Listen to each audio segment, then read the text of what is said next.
was all crystal and gold, shimmering under chandeliers, so blinding they made your soul feel small. Everyone wore pride like a tailored suit, especially my brother, Brandon, standing at the altar like a prince reborn. My heels clicked against marble as I stepped in, dressed modestly in a navy dress I'd bought from a thrift store just last week. Before we begin, drop a comment and tell us what would you do in this situation? Be honest, tell me in the comments below. We read every comment. Let's begin. I wasn't supposed to be there, and they knew it the second I showed up. My father's voice sliced through the string quartet like a knife through cake. She came, he barked. After everything? You have some nerve, Eliana. Heads turned. Silence fell.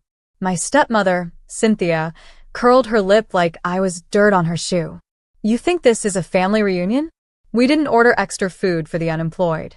The laughter began as whispers, then chuckles, then loud, malicious cackles from my cousins' uncles, the same people who once kissed my cheeks and told me I was destined for big things. Now they stared at me like I was a charity case who overstayed her welcome. I swallowed my pride. I just came to say congratulations. My father scoffed. Security, he snapped, snapping his fingers as if I were a waitress who got his order wrong. Get this failure out of here. Before I could react, 2 uniformed guards were already closing in. I turned toward him. You're humiliating your own daughter at your son's wedding. That's right, Cynthia hissed. Because you're worth less than the flowers on these damn tables. Brandon never said a word. He stood by the altar like I was a ghost. The same brother who used to cry when I sang him to sleep now looked through me like I didn't exist. My arms were grabbed. My purse fell. I didn't struggle. I didn't scream. I simply looked at them, all of them one final time. I hope this night feels perfect for now, I said calmly. Because tomorrow, you'll remember it as the moment you lost me forever. They laughed again, louder this time. Then the ballroom doors creaked. A tall man in a black suit walked in. His presence felt like a punch to the gut. His eyes scanned the room, cold and assessing. And when he spoke, the world stopped breathing. Eliana, he said. Who the hell laid a hand on my wife? My father blinked. Cynthia's wine glass shattered against the floor, and the entire room went silent. Nobody moved. Not even the violinist, whose bow now hung midair like time had been frozen. The man in the black suit stepped forward. His tone was calm, too calm, but there was fire simmering beneath every syllable. His voice wasn't loud, but it echoed in every corner like thunder trapped in glass. Eliana, he repeated, his gaze piercing through the guards holding her arms. Are you all right? My breath caught. I hadn't planned for this moment to happen today. Not like this. I'm fine, I murmured, barely able to speak. He turned to the security guards, 2 bulky men who suddenly looked very, very small. Let her go. Not a suggestion. A final warning. They released me like they'd just realized they were gripping a live wire. Cynthia stepped forward, stuttering. Wait. Who are you exactly? His eyes narrowed.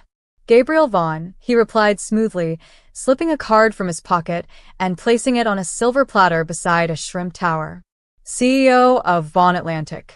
Maybe you've heard of it, or maybe you just wear its stock on your wrists. Ray, my father, picked up the card, blinked once, then twice. Brandon's groomsmen stopped smirking. Impossible, my father whispered. Not impossible, I said. Just inconvenient for you. Gabriel didn't move closer to them. He didn't need to. He just placed a soft hand on my back. Steady, reassuring.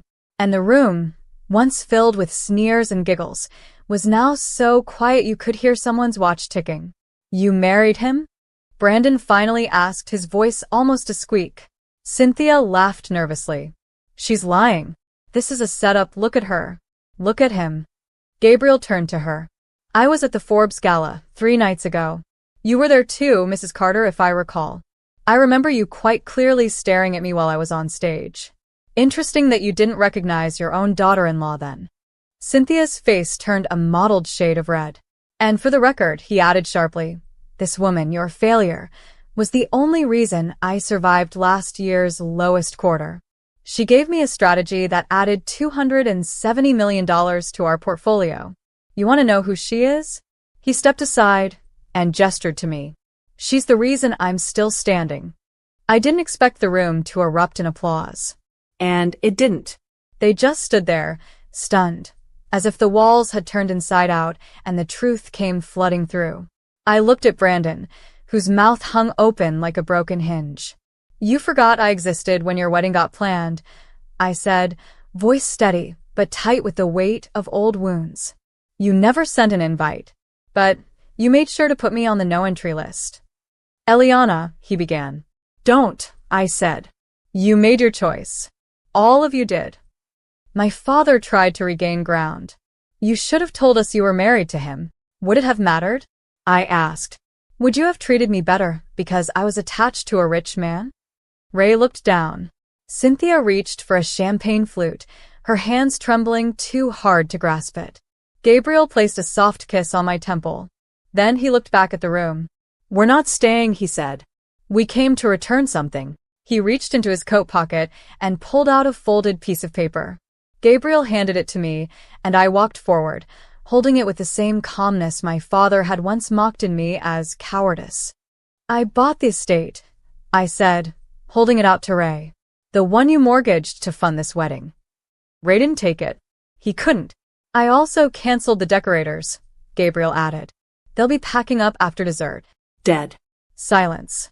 Brandon's fiancée was the first to sit down, pale as the ivory ribbon on her dress. Let's go, Gabriel said, taking my hand. And as we turned, I whispered back to the room. This was never about revenge. They watched, frozen in their designer suits and rented pride, as I walked out with the man who saw me before the world ever did. But they hadn't seen the final card I was about to play. Not yet. The limo door clicked shut behind us. The chaos of the wedding faded into distant murmurs. But inside, the air still vibrated with everything unspoken. Gabriel reached over and gently took my hand. You all right? He asked, eyes scanning my face like he could see every emotion beneath the surface. I nodded. Yeah, just surprised you showed up like that. He smiled. I promised I'd never let anyone humiliate you again. And he meant it. Because he knew exactly what I'd endured. 2 years ago, I was living in a one-bedroom walk-up in East Harlem, piecing together part-time jobs and selling handmade soaps on Etsy to pay off my student debt. My family had cut me off after I refused to take the corporate job my father arranged. A favor, he called it, for someone as average as you. I remembered sitting alone on my fire escape, watching the city lights flicker below like they were laughing too. And that's when I met Gabriel Vaughn. Not at some ritzy gala. Not during a polished business meeting. I met him bleeding on the curb, outside my building, after a mugger had taken his watch and phone. I gave him water, a place to sit, and patched his wound with a first aid kit I kept under the sink. He never told me his name that night. Just said, I'll find a way to thank you. And he did. 2 weeks later, he walked into the diner where I was working the closing shift. You still make the world's worst coffee, he joked, setting down a check for $10,000. But I owe you more than that. I refused the check. Instead, I offered him something else, a business idea. I had no capital, no experience, just an obsession with tracking failed corporate turnarounds and the conviction that one particular tech firm, one he had just acquired, could be restructured by shifting its logistics model. He laughed at first. Then he called me the next morning. From there, everything changed. We married quietly in a courthouse in Brooklyn. No rings. No vows. Just two people standing on opposite sides of ruin choosing to rise. I never told my family, because deep down, I knew they didn't deserve to be part of my success story. Back in the present, the limo glided down Fifth Avenue. Gabriel tapped on his phone. The statement's drafted, he said. It'll hit every press outlet before they're done serving cake. I leaned my head back against the leather seat. Let them choke on it. He turned to me. You know this isn't over, right? I know. They're going to come crawling back. I looked at him, expression hardening. Then I hope they're ready to beg. The next morning, The media storm erupted. Headlines screamed. Vaughn Atlantic CEO crashes wedding, reveals secret wife, buys out bride's family estate. The heiress they threw out. Turns out she owns the venue. Cynthia Carter seen leaving country club in tears. Sources confirm massive debt. Calls flooded in. My father's assistant tried emailing me. Brandon's fiancé DM'd me from a burner account asking to meet. Even Cynthia's lawyer left a voicemail. I ignored all of it. Instead, I drove to a small cafe on the Upper West Side, where a woman in scrubs waited nervously with a paper folder in her lap.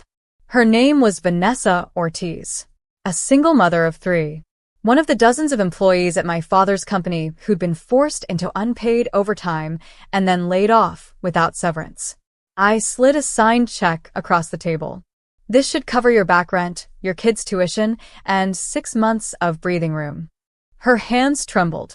I don't understand. Why are you doing this? Because someone has to. That was the real reason I came back. Not for revenge. Not for attention. For justice. For every person they stepped on while sipping wine in their glass mansions. That afternoon, I stood at the top of the courthouse steps, alone, and handed over the documents that proved my father had siphoned company funds through false charitable accounts to fund Brandon's wedding and Cynthia's lifestyle. It wasn't even hard to find. He used my mother's maiden name on the filings. By 3:45 p.m., every one of his accounts was frozen. By 5:10 p.m., he was on the evening news. And by 6 o'clock, he was banging on my apartment door. Eliana, he shouted. You have no idea what you've done. Open this door. I didn't answer. But I watched through the peephole as the man who once ordered security to drag me out now stood in the hallway like a forgotten ghost, alone, unraveling. And for the first time in my life, I felt peace. But it wasn't over yet, because someone else was watching from across the street. A figure in a charcoal gray coat, holding a phone. They weren't paparazzi. And they weren't family. They were something much worse. That night, I couldn't sleep. Not because I was afraid, but because for the first time in years, I felt something more dangerous than fear, certainty. Certainty that I had nothing to prove to anyone anymore. That I didn't need their approval, or validation, or table scraps of love. I was building a new table. And it was mine. Gabriel was still in the living room, reviewing reports on a tablet while sipping his usual black tea. I sat on the edge of our bed, staring at my phone. The missed calls from Brandon, from my father, even one from a cousin who once told me, "You were the glue of the family, but unfortunately, we didn't need glue." They were all trying to come back now. It was too late. But as I scrolled through my messages, something caught my eye. A forwarded email. No subject line. No sender. Just a file titled, "Not who he says he is, PDF." I clicked it, and my chest tightened. Photos. Screenshots. Wire transfers. To a private account under Gabriel's name. Dates matching days he'd sworn he was in board meetings. Payments to a woman listed as Alyssa Drew. The memo lines read, "Hotel discretion. For silence." Last time, I froze. My heart didn't shatter, it calcified. Could it be true? The man who'd pulled me from the ashes, the man who stood beside me while my own family tried to destroy me, could he be hiding something too? I didn't scream. I didn't cry. Instead, I emailed the file to a burner account I hadn't used in over a year, one I kept just in case I ever had to disappear again. Then I walked quietly into the living room. Gabriel looked up. "Everything okay?" I smiled. Fake. Flawless. "Yeah," I said. "Just tired." He nodded. "I was thinking we should get away for a few days. Somewhere quiet. No headlines. Just you and me." I tilted my head. That sounds nice. But inside, everything screamed. The next morning, I went to Alyssa Drew's apartment. I knocked once. No answer. Then again, harder. Finally, a voice behind the door. "I told you I'm not talking to him anymore." "I'm not him," I said. "I'm his wife." Silence. Then the door cracked open. A woman, maybe mid-30s, with hollow cheeks and a fresh bruise along her jawline. Her eyes met mine, and something inside her shifted. You don't know, do you? She whispered. Tell me. She opened the door wider and let me in. The apartment was dim, Sparse. like someone who was always halfway gone. I met Gabriel 5 years ago, she said, before Vaughn Atlantic went public. He wasn't always this clean. I used to work for a competitor. I had documents. Dirt. I threatened to go to the press. And he bought my silence. Then he made me disappear. Not in a mob way, she added quickly. In a legal way. He paid me off, moved me here under a fake name, set up monthly deposits, but it all stopped 3 months ago. Why? Because of you, she said. I stepped back. What do you mean? Because you're the first person he's ever loved. And that scared the hell out of him. She opened a drawer and handed me a flash drive. Whatever you do next, she said, do it with both eyes open. That night, I confronted Gabriel. I didn't shout. I didn't accuse. I just played the file. He watched it, jaw tight. I should have told you everything, he said. But I was afraid you'd look at me the way they did. You mean with disgust? I snapped. No, he whispered. With disappointment. I turned to leave. He grabbed my wrist. Eliana, listen. Let go. I fixed it. I shut it down. She doesn't exist anymore. Neither do we, I said, pulling free. But before I could walk out the door, he said something that made me stop. There's more. I turned. What? They're coming for you next. Your family hired someone, a private firm. They're trying to use my past to destroy you. I've been trying to stop it from inside. He stepped closer, eyes raw. Please. Don't shut me out now. Not when they're planning to make you disappear like I did her. And that was when I realized this wasn't about weddings anymore. This wasn't even about revenge. It was war. And I wasn't walking away. I was walking straight into it, with my head high, my heart cold, and every weapon I'd ever earned. Tomorrow, I would step into my father's company. And I wouldn't be wearing a thrift store dress anymore. I'd be wearing his title. The next morning was unusually quiet in downtown Manhattan. But inside the 43rd floor of Carter Holdings, the building buzzed like an anthill that had just been kicked. People rushed from cubicle to conference room, whispers spreading faster than caffeine. Eliana Carter's in the lobby. She's with lawyers. She brought Gabriel Vaughn with her. She's wearing white? I was. A stark white blazer, pressed to perfection. Symbolic of the clean slate I was about to write, with everyone's sins in full ink. Ray Carter sat at the head of the boardroom table, trying to hold court like the king he once believed he was. Cynthia was beside him, stiff and pale in pearls. Brandon hovered near the back, arms crossed, unsure if he was supposed to smirk or sweat. They didn't know what I'd come for. But they knew I wasn't here to smile. I entered. No greetings. No hellos. I placed the file in front of my father with the kind of precision that makes grown men nervous. What is this? He muttered. The end, I replied. Or the beginning. Depends on how honest you're willing to be. He opened the folder. Documents. Bank statements. Audio recordings. Everything. The fraudulent charities. The embezzlement. The employee mistreatment. The shell accounts in the Cayman Islands. Even the off-record bonuses Brandon had been funneling through dead vendors. You think you can scare me? My father scoffed. I don't have to, I said. Because the IRS already called. You'll be hearing from them in an hour. He slammed the folder shut. You'll go down with me. You were a Carter too. This implicates you. I shook my head slowly. I changed my name last week. Legally. I'm no longer Eliana Carter. Cynthia leaned forward. Then who the hell are you? I smiled. Eliana Vaughn. Owner of 42% of this company, the same stock you diluted without reading the fine print.